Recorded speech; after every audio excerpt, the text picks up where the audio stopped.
Yo, yo, yo, what is going on, YouTube Premium members? What is going on, Discord members? What is going on at Bueller Gang? So today we're going to be going over a topic that I think just needs to be resurfaced. It's already been talked about multiple times in stream if you've caught them. I just didn't want to go back and cut out snippets. I wanted to go over it again in full topic, give it its own video.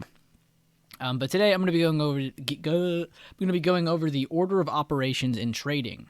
And this is really just doing things in the correct order, because there is a correct order. It's all a system to things like we talk about. So, and a thing I like to compare this to, my analogy, if you guys ever remember in math class back in the day, when you were younger, PEMDAS, or PEMDAS, however you want to pronounce it, and this is how you would do math equations correctly in order, because if you did them in certain orders, it would come out the wrong way, right? You could find 50 different ways to come up with this equation and end up with 50 different answers. But this is why you follow in the correct way, so if you do follow the right path, you end up with the correct answer, not just a random answer. So if you guys remember that from school, is exactly what I'm going to be getting into here today. But essentially, and today was honestly a pretty good example of this. I was going to be like, let's go find another chart that does this. But I guess today is actually a pretty good example. So here using the 5 minute, the 1 minute, the 30 minute, the daily. We're just kind of focused on this one right now though. I'll just leave it on this. But you can see we had the higher open, right? So what should be my thinking, right? Here, let me ask you this. I keep looking for my toolbar, but I don't have it up there. So let me ask you this. If we were to have the higher open, right? And then you saw this push up and this breakdown, what fib are you drawing? And this is how I'll know if you're, using the right order of operations, like I was saying. If you're drawing your fib from previous day close to open and you're looking for a retest, great, that's fine, that's great. But let's say it doesn't break like we did today. What should you be looking for? A hold of today's open, right? This is the ultimate level at this point because it jumped up to this level, right? So this is the ultimate point of watching who has control short term. If they're above it, it's bulls. If they're below it, it's possibly bears towards whatever's next. Same for the upside. If they're holding it, they're bullish to whatever's next. In this case, it's the high of day. They need to break it to show that they want to move up to a higher level. They ended up doing that, but that is the order of operations. They couldn't be bullish here, right? They gapped up here, then came down, and then you wouldn't be like, oh, I'm randomly buying calls. No, you'd be like, I like calls here because it's still holding over the day's open. If it breaks under it, I'll get out. It ends up pushing up again, comes down, holds again. Now what are you thinking? Oh, now you should be even more bullish. Now you should be thinking, okay, now I really like the risk here because now it's a second time where they've held and they're just above the day's open. I'll keep my risk there. If it breaks that, I'm out.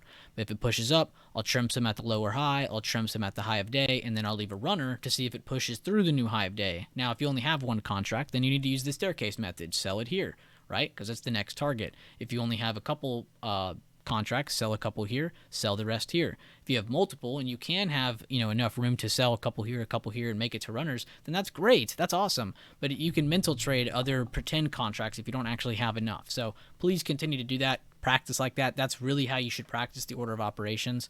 But back to my fib breakdown. So the fib under here, we didn't get any retest down.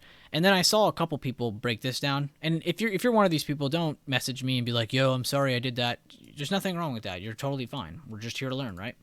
But if you drew this fib between here to here, why is it doing that? Oh, I chose the wrong one.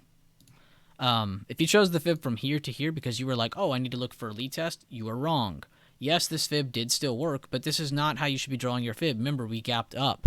So I need to be focused on the upwards movement, not downwards movement. We didn't break any structure yet. We haven't even built any structure yet. And again, what do you look for before you get a lead test? A break of structure. We haven't even built structure. That's still here, right? When did we finally have structure?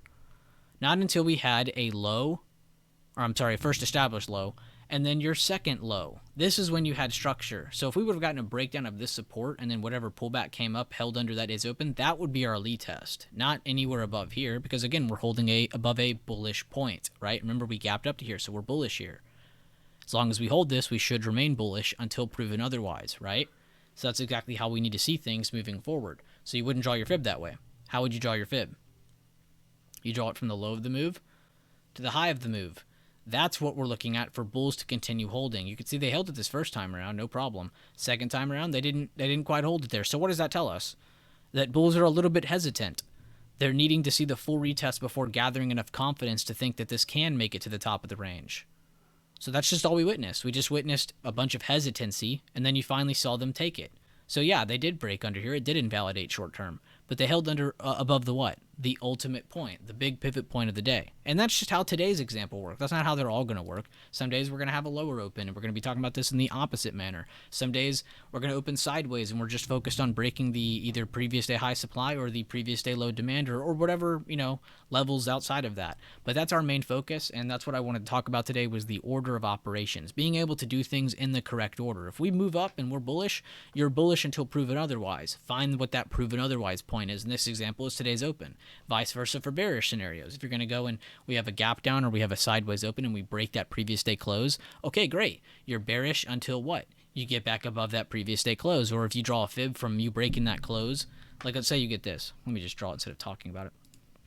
Like let's say you have your previous day close right here, right? And then the next day we are above it and then we break under it, right? What are you going to do? Just randomly start shorting it? No. Let's say you have your previous day low here and a bigger time frame level right here. You're going to start shorting it to here? You can, but it's not as high probability because it's the first break, right? So what do you want to see? Since we had a break of structure, again, seeing that previous day close break, if any bulls ever pop up, you can draw from that level to here. You can draw from this level to here and get fibs that will help you get a better lower high to get you into a better bearish trade back to either this low for a partial take profit or to that lower level or to the farther level for more take profit spots. So it's, again, being able to do things in the correct order. I'm not going to be able to auto-delete those. But I hope this video helps you out. If you guys have any other questions or any other breakdowns you want me to go over or any kind of topic you just want me to kind of go over again, it's totally fine. TA routine, BB system, the 4 main types of entry, the staircase method, the order of operations. These are all things that we have part of our routine, things that we go over on a daily basis in the stream. So feel free to tune in and catch some live breakdowns as well if that's your kind of thing. But I hope this video helps you guys out. Hopefully you guys tune into more of the streams, check out some of the other info on the YouTube channel as well. But yeah, if you guys have any other questions, drop in the comment section below or tag me and I will feel free to answer.